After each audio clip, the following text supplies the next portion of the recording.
નમસ્કાર વિદ્યાર્થી મિત્રો, આજે આપણે ધોરણ 8 ગણિત વિષય અંતર્ગત પ્રથમ પ્રકરણ સમય સંખ્યાઓ વિશે જાણીશું. તો ચાલો મિત્રો જોઈએ.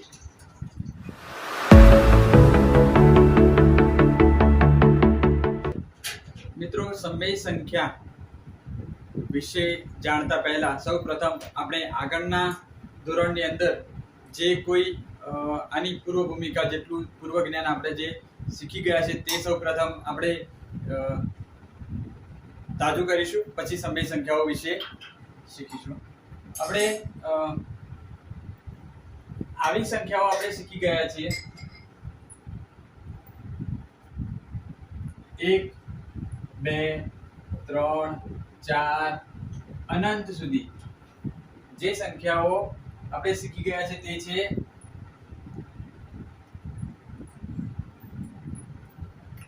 પ્રાકૃતિક સંખ્યાઓ. એટલે કે પ્રાકૃતિક સંખ્યાઓનો જે ગણ છે તે n તરીકે ઓળખાય છે. તે 1 થી શરૂ થાય છે અનંત સુધીની ધન સંખ્યાઓ, એ તમામ સંખ્યાઓ n ગણ તરીકે ઓળખાય છે. એટલે પરીક્ષાની અંદર પ્રશ્ન પૂછાઈ શકે કે સૌથી નાની પ્રાકૃતિક સંખ્યા કઈ? તો સૌથી નાની પ્રાકૃતિક સંખ્યા 1 છે અને તેનાથી પછી વધતી જાય છે. તમામ આપણે જે કઈ સંખ્યાઓ આપણે શીખીએ છીએ તમામ સંખ્યાઓ જે ધન છે તે તમામ સંખ્યાઓ અહીંયા પ્રાકૃતિક સંખ્યા ગણ n માં આવી જાય છે. મિત્રો, આગળ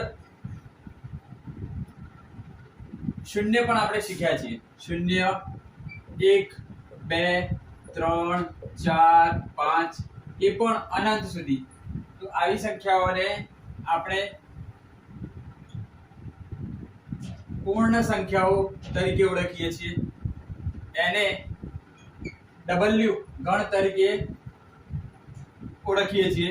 પૂર્ણ સંખ્યા ગણ W શરૂઆત ક્યાંથી થાય છે? અહીંયા 0 થી. સૌથી નાની પૂર્ણ સંખ્યા કઈ? તો સૌથી નાની પૂર્ણ સંખ્યા 0 છે. ઉપરના ગણમાં જે પ્રાકૃતિક સંખ્યાઓ છે તેમાં એક સંખ્યા વધારાની ઉમેરાય છે, તે છે 0. એટલે કે અહીંયા n એટલે શું છે? એ ધન સંખ્યાઓ છે. અહીંયા W એટલે કે ધન સંખ્યાઓ તો છે જ, પણ જોડે 0 પણ તેમાં ઉમેરાય છે.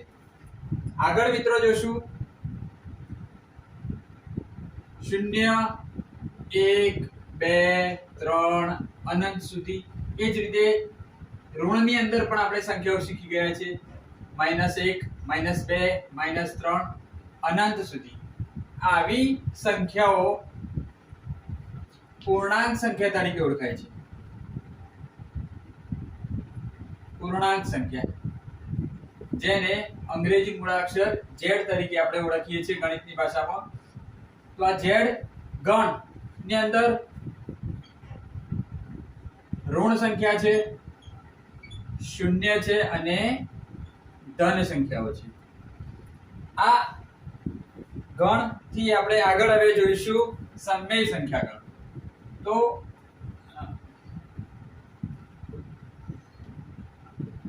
સમય સંખ્યા કોને કહીશું? તો એવી તમામ સંખ્યાઓ જે સંખ્યાઓ p ભાગ્યા q સ્વરૂપે આપણે લખી શકીએ છીએ. p ભાગ્યા q સ્વરૂપમાં જેટલી પણ સંખ્યાઓ આપણે લખી શકીએ તે તમામ સંખ્યાઓ સમય સંખ્યા તરીકે ઓળખાય. હવે મિત્રો જોઈએ કઈ કઈ સંખ્યાઓ ને p ભાગ્યા q સ્વરૂપે લખી શકાશે. અહીંયા પ્રાકૃતિક સંખ્યા ગણમાં 2 છે તો 2 ને p ભાગ્યા q સ્વરૂપે લખી શકાય. અંશ અને છેદમાં કઈ નથી તો 1 કહી શકાય. એટલે આ સંખ્યાને આપણે p ભાગ્યા q સ્વરૂપમાં લખી ગણાય. તો 2 પૂર્ણ સંખ્યા પ્રાકૃતિક સંખ્યા જે છે તે સમય સંખ્યામાં છે. તમામ પ્રાકૃતિક સંખ્યાઓ પૂર્ણ સંખ્યા છે, પૂર્ણ સંખ્યાઓ છે. તમામ પૂર્ણ સંખ્યાઓ પૂર્ણાંક સંખ્યાઓ છે. તે જ રીતે તમામ પૂર્ણાંક સંખ્યાઓ પણ સમય સંખ્યા છે. કઈ સંખ્યાઓ નવી ઉમેરાશે તે ખાસ આપણે અહીંયા જોવાનું છે. અહીંયા જેટલી પણ સંખ્યાઓ છે તે પૂરેપૂરી છે, કોઈ સંખ્યા અધૂરી નથી. બે મિત્રો વચ્ચે એક સફરજન વેચવાનું છે તો આવી સંખ્યાને આપણે ગણિતની ભાષામાં લખવા જઈએ. કેટલા મિત્રો છે? 2 અને દરેકના ભાગે કેટલા આવવા જોઈએ? 1. અડધું કરવાની વાત છે. તો તો આ અડધાને આપણે ગણિતમાં કયા સ્વરૂપે લખી શકીએ? આ રીતે કે કુલ 2 ભાગ પાડીશું અને એમાંથી એક ભાગ આ જે છે, બરોબર, અને બીજા મિત્રને બીજો 1/2, 1/2 બંનેનો ભેગો થઈને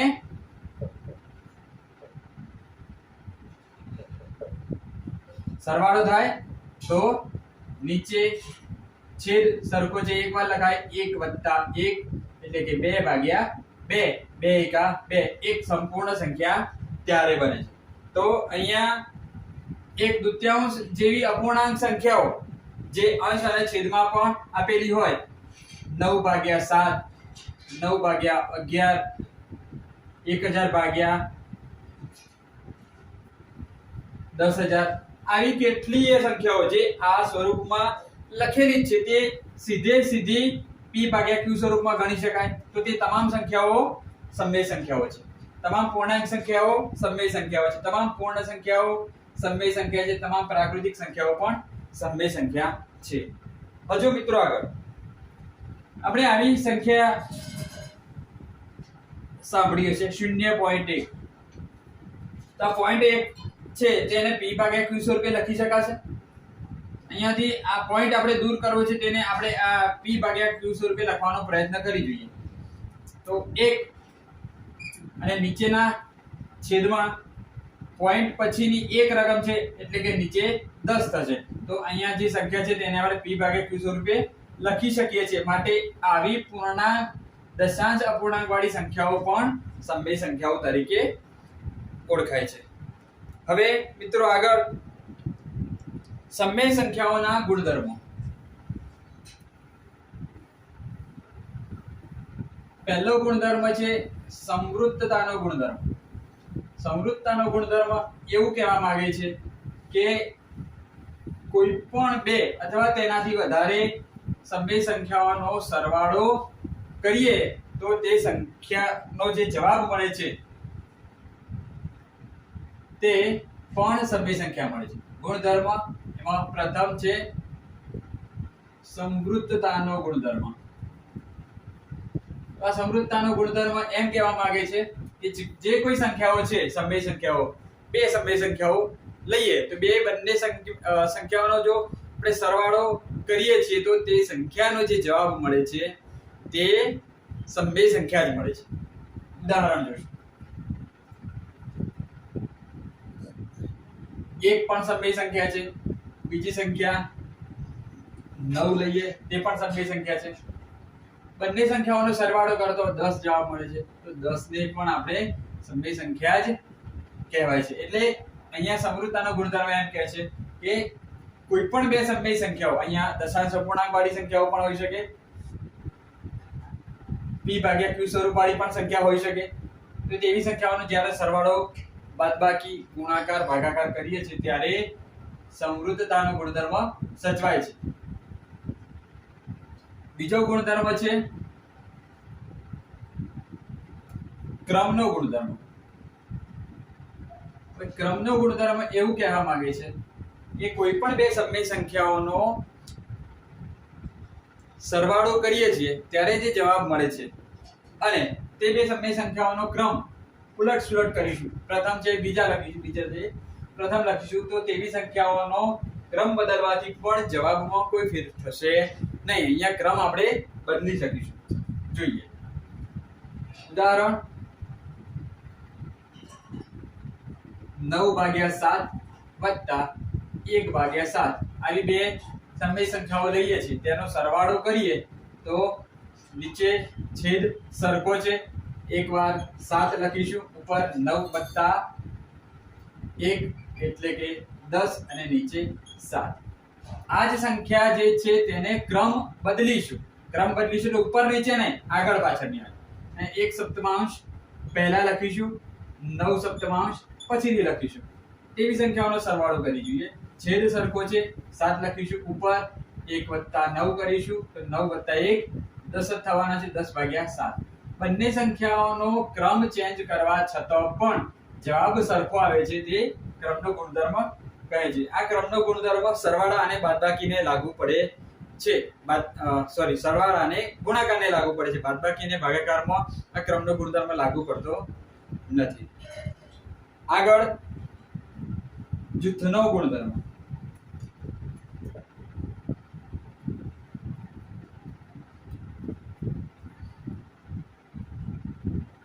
કોઈ સમય સંખ્યાઓ આપેલી હોય તેનો એક બાજુનો જૂથ બનાવવાથી અથવા બીજું જૂથ બનાવવાથી તેના જવાબની અંદર કોઈ ફેર થશે નહીં. જવાબ એનો એ જ આવશે. ઉદાહરણ લઈએ. 1/3 2/3 વત્તા 4/3 આવી કોઈ અપૂર્ણાંક સંખ્યાઓ છે જે સમય સંખ્યા પણ કહી શકાય. તેનો આવું એક જૂથ બનાવીએ અને જવાબ શોધીએ તો 3 બંનેનો છેદ સરખો છે એટલે કે 3, 1 વત્તા 2 એ પણ 3 વત્તા 4/3. તો આગળના પદમાં 3 ફરીથી સરખા છે, 3 વત્તા 4 7. આ જ જૂથના ગુણધર્મમાં આ જે કૌંસ કરે તો એ કૌંસ બદલીને પાછળની બાજુ કૌંસ કરવાથી આનો જવાબ પ્રથમ લખીશું, પછી એનો જવાબ જે એક તૃતીયાંશ જોડે સરવાળો કરીશું, છતો પણ જવાબ આટલો થશે. આપણે જાતે પણ કરીશું તો આપણને ખ્યાલ આવશે કે જવાબ બદલાતો નથી. તો આ આપણો ક્રમ જૂથનો ગુણધર્મ છે. સરવાળા અને ગુણાકારમાં જૂથનો ગુણધર્મ કામ કરે છે. મિત્રો આગળ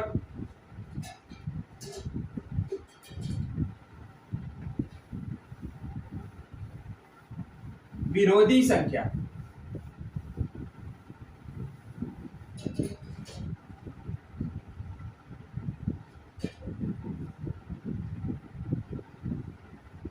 વિરોધી સંખ્યાની વ્યાખ્યા આપણને આવડે તો વિરોધી સંખ્યા આપણે સંપૂર્ણ જાણી શક્યા છીએ તેમ કહી શકાય. વ્યાખ્યા એવું કહેવા માંગે છે કે જે બે સંખ્યાઓનો સરવાળો કેટલો થાય? 0 થતો હોય તે બંને સંખ્યાઓ એકબીજાની વિરોધી સંખ્યા કહેવાય. જોઈએ, ધારો કે એક રકમ છે 5, તો 5 માં બીજા કેટલા ઉમેરીશું તો જવાબ 0 થશે. તે આપણે જવાબ શોધવાનો છે. તે જવાબ એ 5 ની વિરોધી સંખ્યા છે. તો આપણને ખ્યાલ છે કે 5 માંથી 5 બાદ કરીશું તો 0 થશે. અહીંયા -5 કરીશું તો 5 માંથી 5 બાદ થશે એટલે 0 થાય. તો આ બંને સંખ્યાઓ એકબીજાની વિરોધી સંખ્યા કહેવાય. પરીક્ષાની અંદર પૂછાય કે 5 ની વિરોધી સંખ્યા લખો. નીચે 4 જવાબ આપેલા હોય તો 5 ની વિરોધી સંખ્યા -5. પણ એવું પૂછાય કે -5 ની વિરોધી સંખ્યા કઈ? તો -5 ની વિરોધી સંખ્યા 5 થશે. -1/3 આપેલું હોય અને તેની વિરોધી સંખ્યા શોધવાની થાય તો આગળનું ઋણ છે માઈનસ છે એ નીકળી જશે. 1/3 તેની વિરોધી સંખ્યા બને અને 1/3 ની વિરોધી સંખ્યા -1/3 બને. અન્ય એક સંખ્યા આપણે આવે છે વ્યસ્ત સંખ્યા. વ્યસ્ત સંખ્યા એટલે એવી બે સંખ્યાઓ જેનો ગુણાકાર કેટલો થાય છે? 1 થાય છે. તે બંને સંખ્યાઓ એકબીજાની વ્યસ્ત સંખ્યા કહેવાય. 1/3 આપેલા છે તેની વ્યસ્ત સંખ્યા શોધીએ તો ગુણાકારમાં કઈ સંખ્યા લખીશું તો જવાબ 1 થશે. તો મિત્રો 3 છે એ ઉપર લખીશું તો છેદ ઉડી જશે. 1 છે નીચે લખીશું. આપેલી સંખ્યાનો અંશ અને છેદ બદલીશું તો જવાબ 1 મળશે. એક છેદ ઉડી જવાથી તો તે બંને સંખ્યાઓ એકબીજાની વ્યસ્ત સંખ્યા કહેવાય. એટલે કે 1/3 ની વ્યસ્ત સંખ્યા 3/1 એટલે કે 3. બરોબર. પરંતુ 1/3 ની વિરોધી સંખ્યા પૂછાય તો 1/3 ખરા પણ માઈનસમાં. ચેપ્ટરનો છેલ્લો એક ભાગ છે બે સમય સંખ્યાઓ વચ્ચેની સમય સંખ્યાઓ શોધવી.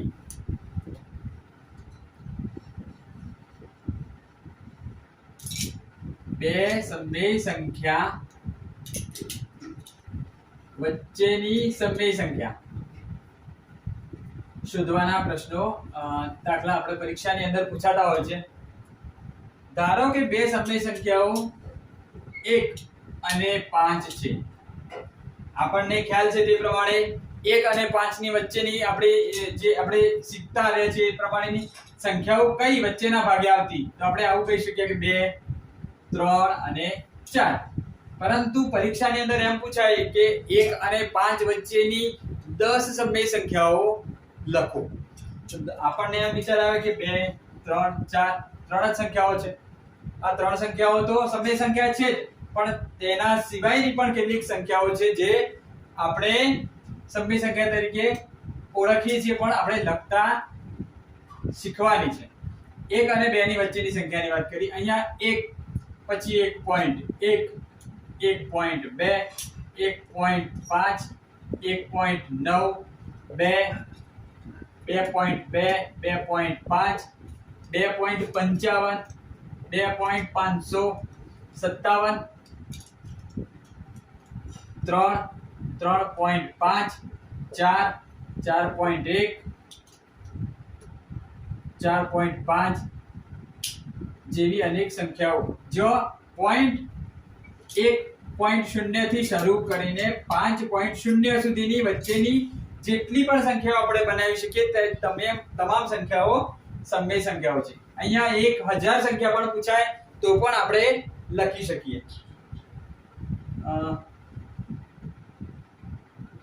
આની જોડે જોડે કેટલીક સંખ્યાઓ અપૂર્ણાંક છે તે પણ આપણે અંદર ઉમેરી શકીએ.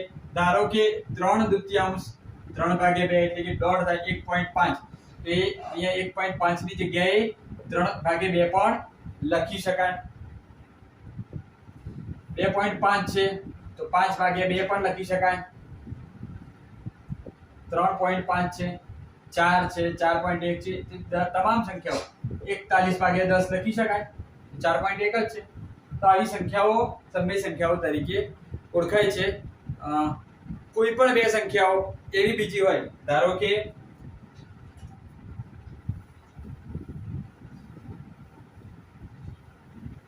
0 અને -1 વચ્ચેની 100 સમય સંખ્યાઓ શોધો. 0 અને -1 વચ્ચેની સમય સંખ્યાઓ શોધવાની વાત છે. 0 થી -1 એટલે કે ઋણ બાજુ જવાની વાત છે. 0.1 આવશે નહીં, કારણ કે 0.1 એ એક બાજુ જતી સંખ્યા છે. આપણે 0 થી શરૂ કરીને -1 વચ્ચેની સંખ્યા લખવાની છે. એટલે કે -0.0001 લખી શકાય. બીજી સંખ્યા -0.0002 આવી -0.999 સંખ્યાઓ આપણે આરામથી લખી શકીએ. 10 પણ 19 પણ આપણે ઉમેરી શકીએ. જેટલી સંખ્યાઓ આપણે ઉમેરીશું પોઈન્ટ પછી તેટલી વધારે સંખ્યાઓ આપણે તે બે સંખ્યાઓ વચ્ચેની છે તે આપણે બનાવી શકીશું. તો મિત્રો અહીંયા આપણે ગણિતનું પ્રથમ પ્રકરણ સમય સંખ્યાઓ પૂર્ણ કરીએ છીએ. સ્વાધ્યાય કાર્ય પાઠ્યપુસ્તકની અંદર આપેલું છે, તો આપણે તે કરીશું. કોઈ પ્રશ્ન હોય તો કમેન્ટ બોક્સમાં જરૂરથી લખીશું. મિત્રો વિડીયો ગમ્યો હોય તો વિડીયોને લાઈક કરવાનું, ચેનલને સબસ્ક્રાઇબ કરવાનું ભૂલશો નહીં. Thank you.